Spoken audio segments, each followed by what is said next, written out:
Okay, we're going to pick it up from where we left off. It's in Reish Samach Gimel. Sif Yud. Mishnah Berura begins in Mem Gimel by commenting on what the Shulchan Aruch says, that a woman accepts Shabbos upon herself when she lights. Now, this has tremendous relevance. Actually, what the Ramah said, this is tremendous relevance for men as well. Because the Mishnah Berura Mem Gimel says, V'tispalul mincha techila, that a woman should be davening mincha before she lights candles. The hoyo, the kfar, kibla Shabbos, shouldn't she already accepted Shabbos upon herself, aka when she lights, shuv yevshar lispal tefillah shel chol. She can no longer daven a weekday mincha, because mincha belongs to the previous day, which is a weekday, and she already accepted Shabbos upon herself, which is Shabbos. Ubishe'ein shihos lazeh, and if there's no time with this, Yosir Tov should tispal arvish tayim. Better that she should daven mariv twice. If you don't have any time, then she should daven mariv twice. We could do l'kaiman b'sif tezvav, as it says later on. Melichno is chas v'shalom b'saf ichil Shabbos. Then entering into Shabbos with some sort of doubt on Shabbos, of desecrating Shabbos. By Mael, look earlier in Simin Rei Samach Beis, Sif Kotman Yud Aleph. Look earlier where we discussed that over there. It's very interesting over here because the Mishnah Berura paskins, based on the ruling of the Magen Avram, which we learned in the past, that if a woman, if let's say she only has a few more minutes to light, guess what? She's out of time. She doesn't have time to daven mincha. So the Mishnah Berura says, okay, no problem. Light if you don't have any time, and then daven mariv twice. Your first one will be your mariv. The second one will be in the text of mariv, but it will be a makeup for minyan, for mincha, tashlumin.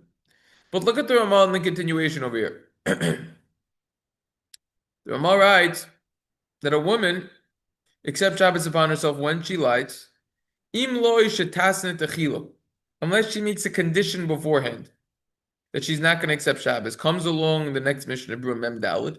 Ve'ein lahasno skim l'sorich, just like what the Magen Avram said. A person should only make a condition not to accept Shabbos in a pressing situation. A woman should only make this condition in a pressing situation.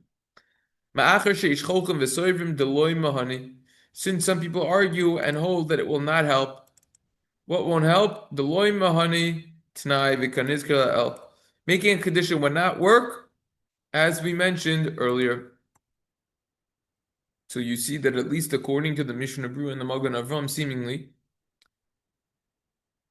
what does the Ramah mean when what does the Magen Avram mean, the Mishnah Berura mean when you could only make a condition if needed that you're not going to accept Shabbos? Explanation of that is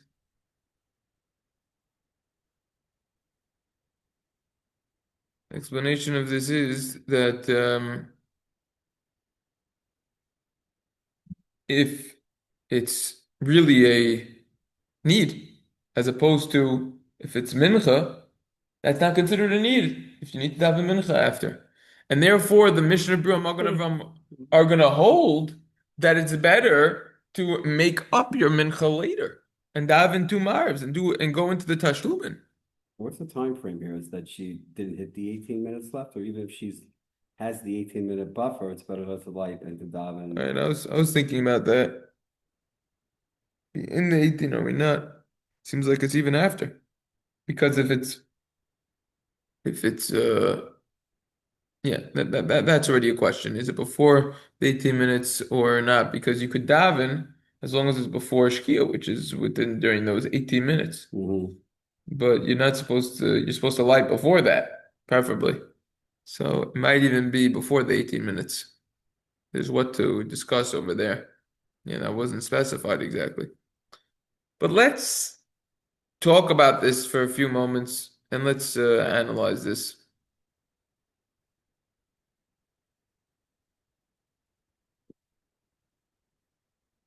Those Vehadar Mishna Berura comments on this by saying she should daven mincha first. Footnote Shin Ches. Point out that women, by the way, are obligated in Mincha. We already know that. We learned about this around 11 years ago when we learned Orchos Chaim and Simin Kuf Vav in the Mishnah Berura over there. Sifal, Sifkat and Dal, Mishnah Berura. The Tehila Ledovid says, by the way, this also applies to a male. Even though he's allowed to work after Habaka, he's allowed to do melacha, it's correct that he should daven Mincha first.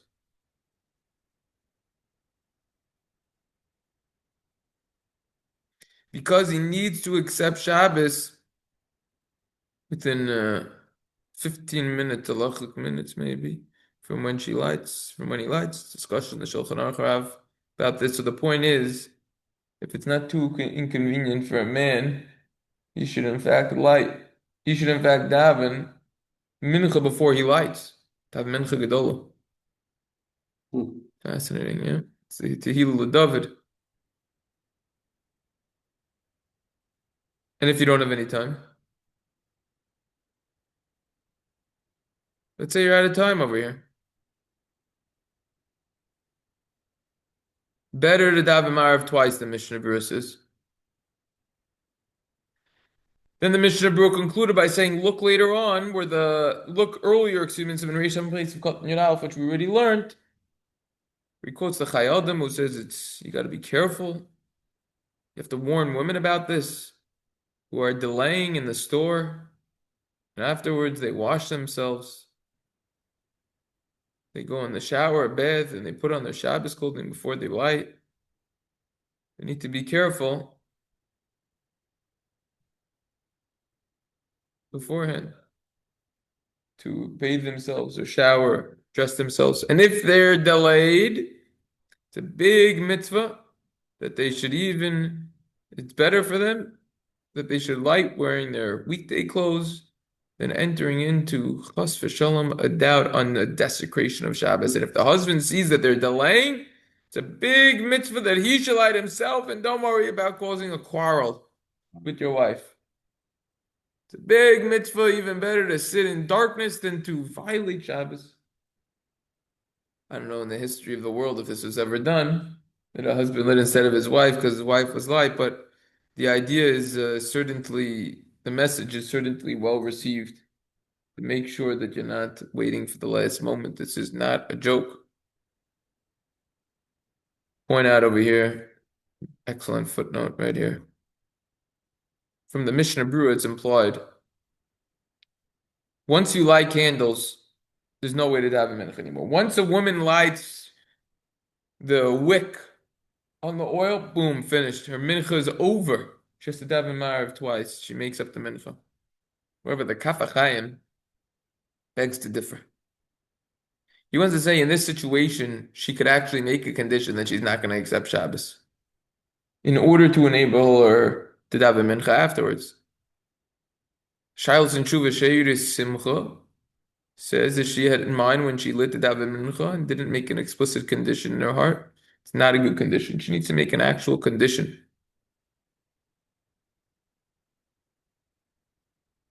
We already discussed in the past regarding if an explicit condition wasn't made, does that have any capabilities? Is that effective? The Eshel Avram, the Buchacher, says she's able to daven. And he says this is even more lenient than making a Tanai to do melacha, to do muksa. Because Bidi Eved, if a person started a Tachonein on Shabbos, he could finish it.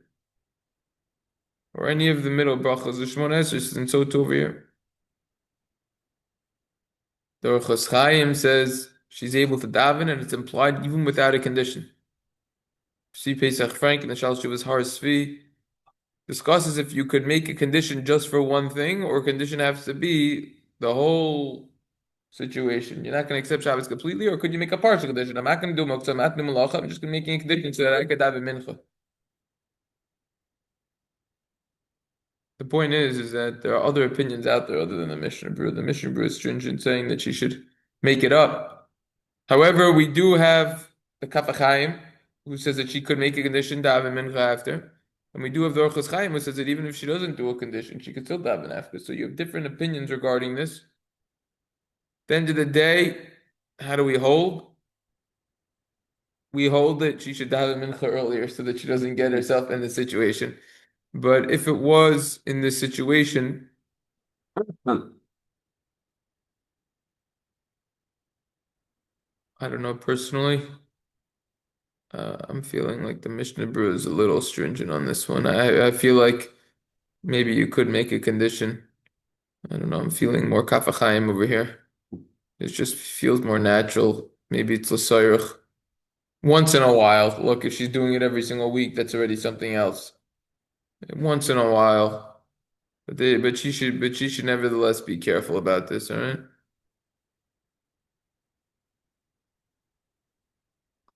Mishnah Berura said you shouldn't make a condition that a woman should not make a condition that she's not gonna accept Shabbos upon herself unless it's needed.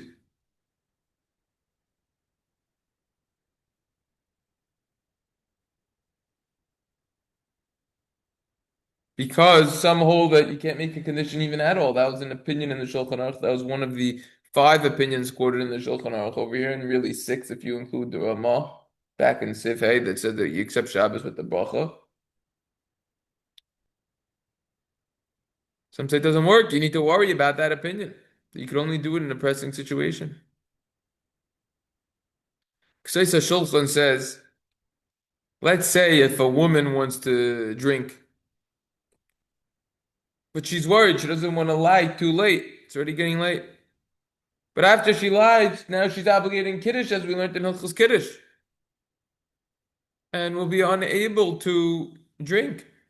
She could make a condition that she's not going to accept Shabbos in order that she could drink afterwards. That's considered a pressing situation. Says in a pressing situation, she could even taste something after lighting, even without making a condition. Without the condition. Nevertheless, once already Shabbos is accepted through davening mariv, for sure it's prohibited for her to taste. So we see that there's a difference. When is she gonna eat? When is she gonna drink?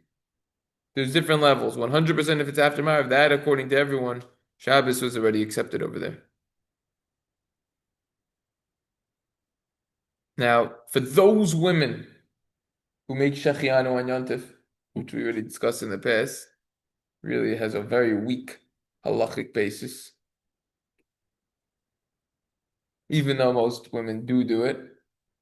All right. Question is, what's the point of doing it if you're just gonna have shechianu and kiddush, which is where it belongs?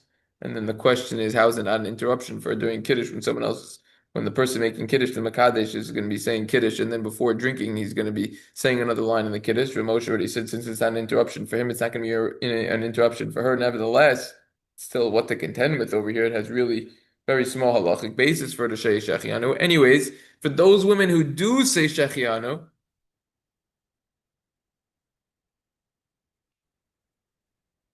so then she can't make a condition. She fully accepted the yantif upon herself. She cannot drink, she cannot eat.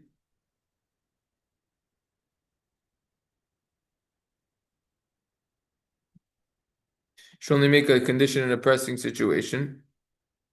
The Ramah in Sefei says, women make the bracha after they light. If the intention of the Ramah over here is to permit making a condition in all cases, because if you just zoom out for a minute and then zoom in, you'll notice the Ramah says a woman accepts Shabbos when she lights unless she makes a condition first not to accept Shabbos. Does the Ramah mean that you could make a condition in all cases? 100% not. Even though the Ramah doesn't mention you can only make a condition in a pressing situation or in a situation when it's needed, like the Magen Avraham and the Mishnah Berura specified. Nevertheless, comes along the Vehadar Mishna Berura and says that's certainly what the Ramah means. If you want to say that the Ramah is just giving a blanket heter, he's just completely allowing in all situations 100% for a person to make a condition, for a woman to make a condition not to accept Shabbos, according to the opinion who holds that you can make a condition, so then why doesn't she, every single Shabbos, women, mothers, when they light, according to the Ramah, should say the bracha first and make a condition that she's not going to accept Shabbos upon herself until after she lights, and then she could light after the bracha. Rather, we see the Ramah doesn't hold that way. The Ramah says that she should light, cover her eyes, not get pleasure from it, so to say, then say the bracha, and then look at it and get pleasure from it. Because he's concerned that maybe you're accepting Shabbos when you do say the bracha, and he's not allowing you to make a condition.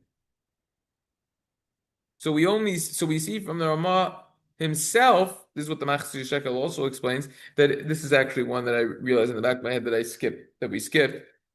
But in a pressing situation, if needed, it's possible to rely on those opinions who permit this. However, if it's not a pressing situation, one should not make a condition. That's what we see how the Ramah holds himself. Why can't you say that he doesn't dafka say the docha, so he allows you to do it, obviously not every week, but it's not as stringent as what the Mishnah Berura said. Meaning what? Meaning that the Mishnah Berura said it was bedochik, right? L'sorich. L'sorich, right? The Magen Avram, yeah. Right. Yeah, so? So you could say that the Ramah is more lenient in terms. It doesn't say you should do it every week, but he's saying you could do it. I mean, to say that he's the same as the Magen Avram. What we see from the Ramah is that you certainly can't do it every week. So now that he's saying you can't do it every single week, so how often could you do it? What's exactly the middle ground? More often than what the Magen Avram says. Yeah, maybe you could learn it that way, but we clearly see that he doesn't want you consistently making a condition, and therefore it's frowned upon in some way. And the way that it's being explained is because we have an opinion in the Shulchan Aruch. We have, who is it, the Kolbo? If I'm not mistaken, that you cannot make a condition. No, there were definitely those shittas said you can't. Was that the Kolbo or that was the Mordechai? You remember? Yeah. Yeishayimim. Who was it, Yavid? I don't know. I'm not sure. I don't know. I'm sure. Yeishayimim she'inam mo'ila. That's the Kolbo, right? The Kolbo says you cannot make a condition. This is quoted in Shulchan Aruch. Now, the previous opinion, that was the opinion of the that was the Mayor Miruttenberg, and that was the Mordechai who said that you could make the condition, but nevertheless, the Kolbo holds you can't.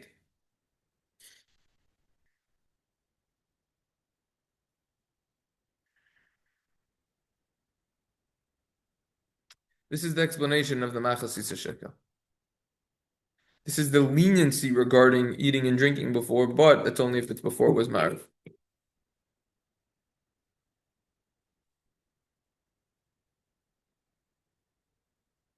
The Dersham Mishnah Berura over here.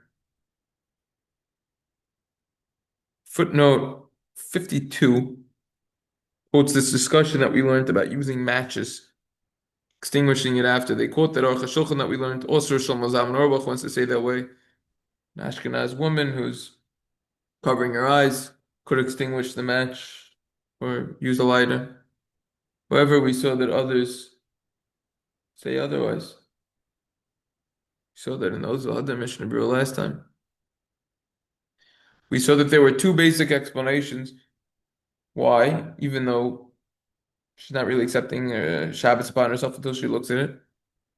Remember the explanations? One explanation was because it could very well be, this was the Divrei Yotzev. Excuse me, this is the Ben Ish Chai, based on the explanation of the Shulchan Aruch Harav, said that the Ramah himself technically holds like the simple explanation of the Bahag, that a woman only accepts Shabbos when she lights. Nevertheless, he's concerned that perhaps you accept Shabbos when you say the bracha. And therefore, it could very well be that you accepted Shabbos, even if you're going to go like the Ramah, which we do, for women, when you do the actual lighting. And therefore, you can't extinguish the match even though it's before the bracha. Second explanation was that the act of extinguishing a chave is one of the melachas on Shabbos, 39 melachas, and it would constitute as an interruption between the whole process of the lighting and the bracha. So therefore, you shouldn't do that. That was the Divrei Yotzev. And that's why it's best to cover all opinions and not to extinguish the match. For a woman not to extinguish the match, just to put it down gently, even though we say the bracha. Women are Ashkenaz women, wives say the bracha after they light. Nevertheless, if she would extinguish the match or use a lighter, she has who to rely upon. The Orchos Chaim said 100% she could extinguish. But there are certainly different opinions. They quote over here on footnote 52, Rav Shmuel Vosner, get Ari over here. He says that the custom is not to extinguish the match.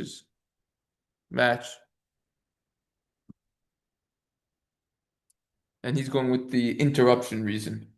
Second reason that we said. So they quote that over there. Footnote 53, they quote, if a woman didn't daven Mincha Shlomo Zalman Auerbach in the Shilas and Shuvas Mincha Shlomo, Chelik Beis Simin Lamed Hey Os Ches says that it's logical to say that that is considered Sayrich, a need. In other words, he's arguing on the Mishnah Berura, and she can make a condition that she's not going to accept Shabbos. Rav Nisim Krelitz also holds this way in his Chut Shani on Shabbos Chelik Daled Perik Pei Gimel Sifkot and Yud Aleph, and he adds,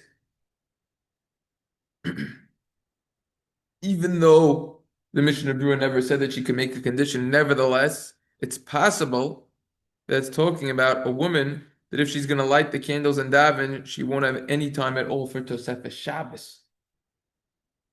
So Rav Nisim Karelitz was learning the Mishnah Berura in an incredibly insightful manner, which is, why did the Mishnah Berura say that she should daven 2 marivs? That's because there's no time if she's going to have Mincha to bring in Shabbos earlier. So you see this could already shed some light on when is this happening, during the 18 minutes or before the 18 minutes begins. Got to make sure that you accept Shabbos a little early. So aka this particular event would be occurring within the 18 minutes and literally the last few minutes of it. That's why you gotta wait, according to Mishnah, you gotta wait till. That's the explanation of the Mishnah Berura. That's how you would make it up. But in a regular, typical case, she would probably make a condition, like I said before. I said I'm leaning more towards the Caf Hachaim. Forgot about this.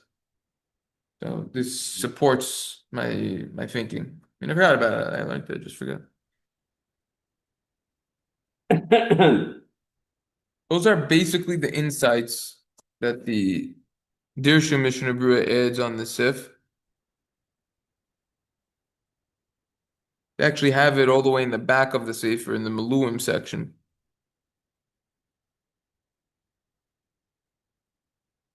It's basically what they add.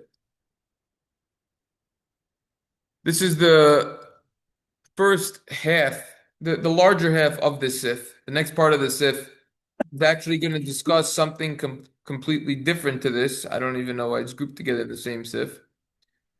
But the Piskay Teshuvos has many comments on this Sif, which is certainly worthwhile to go through. Since we only have 10 minutes remaining, I wonder if we will have time to do everything.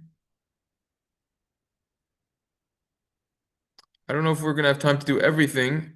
So I think in this session, what we should focus on. Did we do the match? The Piskay Teshuvos and the match? I don't think we did. We should have done it all together. It was my fault. So today we're going to learn about what he says regarding making a condition, because that's the topic that we discussed today and it's fresh on our minds. Mishnah Berura doesn't explain what is considered l'sayrich. Is that for a need you can make a condition? Is that something that's urgent for Shabbos or any mitzvah? Or even whatever it is, if a person's burdened that he needed to do more muksa, he needed to do more melacha. Someone who's lenient has who to rely on, especially in a case of sickness and weakness.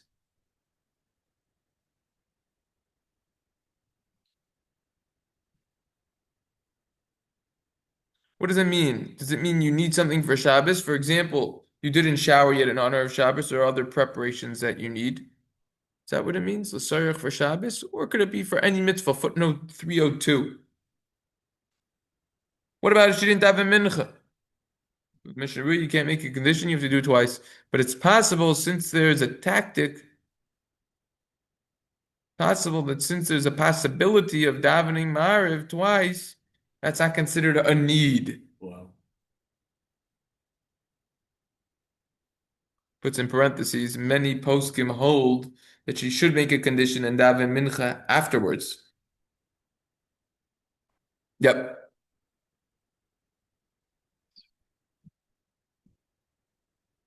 The Charles Juvas in Yisrael already wonders on this Mishnah Berura and has length, but he saw an explanation of Nisim Krelitz, which isn't a simple explanation of the Mishnah Berura and the Magen Avraham, by the way.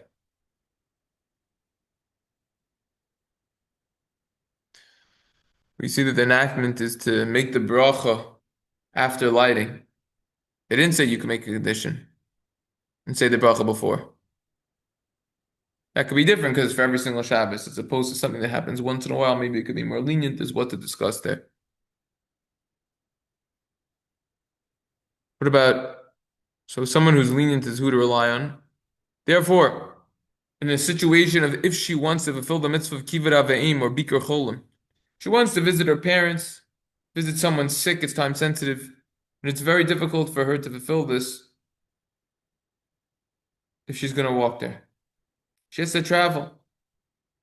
She could make the condition, and then she could drive after. Charles Shiva sits Eliezer Waldenberg, he writes in a few places.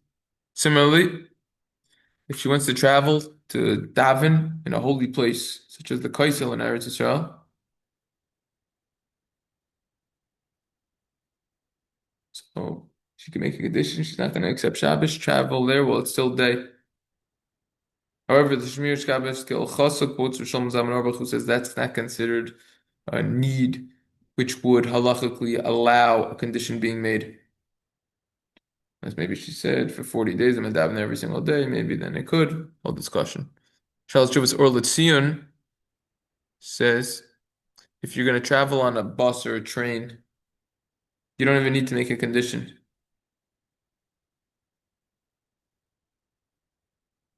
Because you could just walk on without having to touch anything. Sitting in there isn't considered a melacha, something that's also deraisa to do on Shabbos. It's actually milsavud in the chol. Considered make a noise on Shabbos. You can't do a week-like activity. That's why we don't run a washer and a dryer on Shabbos, as we learned in the past. So since by most people it's not Shabbos because she's going earlier, so there's no problem halachically of Ashri Milsa. You're adding more weight. Now the train bus needs to work a little bit harder. Nikra Hadin from the letter of the law, there's no prohibition with that. Someone else is causing the train to move, the bus to move. However, the Shmir Shabbos Kol Chasa is a little hesitant about this. Could be considered a zilzul in the kedushas of Shabbos, belittling the holiness of Shabbos. Could you make a tanai al tanai, condition on a condition?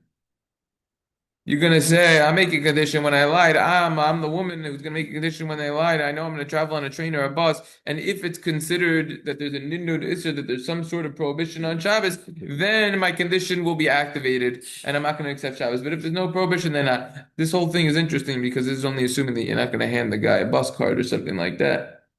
Hand him a bus card, that already the whole thing's over because that's muksa. Maybe because they have the that's in the old days, right now they have the. What are you gonna do? You have to pay in some way. Oh no, you have to always. Yeah, you gotta swipe, so you gotta do You gotta something. do something to, Yeah. right. You can't, otherwise the police guys. Yeah, they'll chap you. Rama says that making a condition doesn't have to be verbal. You could think about it before you finish lighting. The woman, I'm not going to accept Shabbos upon myself. The person had in mind to do something muksa or melacha after, and didn't have in mind explicitly that he doesn't want to accept Shabbos at this lighting. We have a machlekes haposkim. If it will help.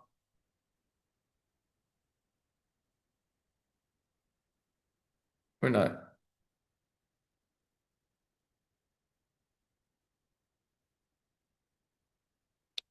That was a whole discussion, big argument over there. Would that work or not? Footnote 305, he says, Shulchan says, if someone's very thirsty, a woman, She can make a condition, drink after. Shal Chuvas Ber Moshe says it's obvious. You can make a condition in order to able her to eat and drink in a place of difficulty.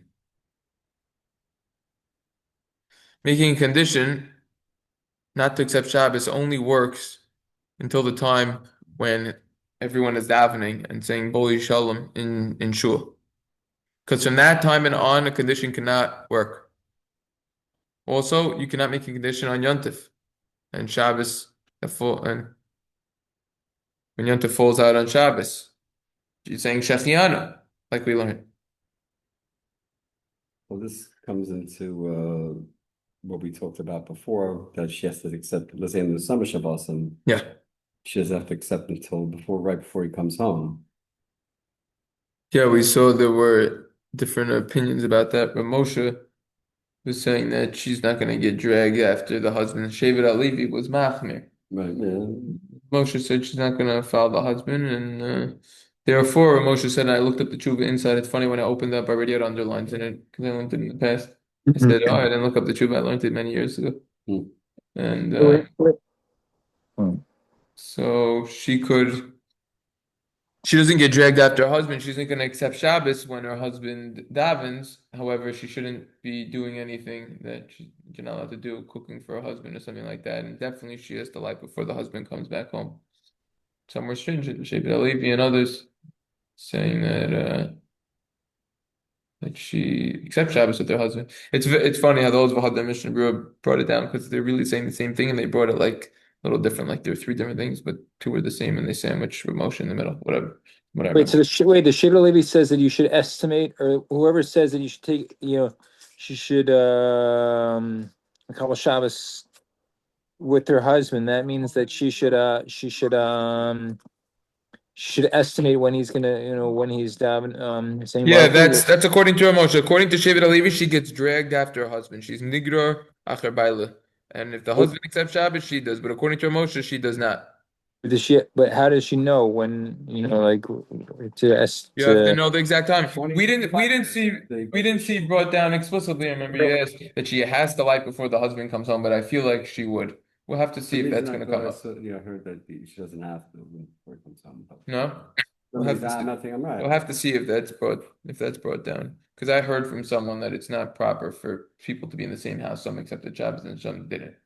Not proper. Yeah, once you're really into Shabbos, so. All right, so we'll continue with this tomorrow. Mitzvah Hashem, wrap up this sif. At least the first main part of the sif. Yep. Yeah, I'm gonna start the next part. Shkach. Yeah, Brochim too.